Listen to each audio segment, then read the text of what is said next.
Bharat news 44। नीट UG प्रश्नपत्रिका फुटीच्या कथित प्रकरणावरून देशभरातील विद्यार्थ्यांमध्ये संतापाची लाट उसळली असून युवकांच्या नेतृत्वाखालील कॉकरोच जनता पार्टी आंदोलनाने आता राष्ट्रीय स्तरावरील स्वरूप धारण केले आहे। शिक्षण व्यवस्थेतील पारदर्शकतेचा अभाव, परीक्षा प्रक्रियेतील त्रुटी आणि जबाबदारी निश्चित करण्याच्या मागणीसाठी हजारो विद्यार्थी दिल्लीत रस्त्यावर उतरले आहेत। आंदोलनकर्त्यांनी केंद्रीय शिक्षण मंत्री धर्मेंद्र प्रधान यांच्या राजीनाम्याची मागणी करत संसदेकडे मोर्चा काढण्याचा प्रयत्न केला। दिल्ली पोलिसांनी आंदोलन रोखण्यासाठी मोठा बंदोबस्त तैनात केला होता।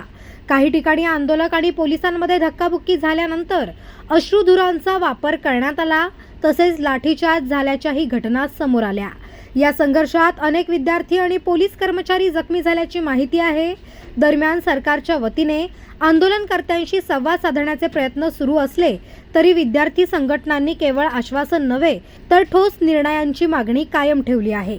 दरम्यान पंतप्रधान नरेंद्र मोदी यांनी संसदेत परीक्षा प्रणाली अधिक सुरक्षित आणि पारदर्शक करण्यासाठी फुलप्रूफ व्यवस्था उभारण्याची गरज व्यक्त केली आहे।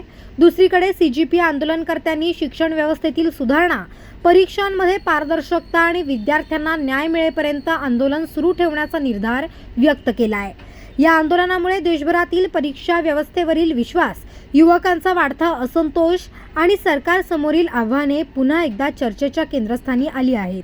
अशाच नवनवीन अपडेट्ससाठी बघत रहा भारत न्यूज 44।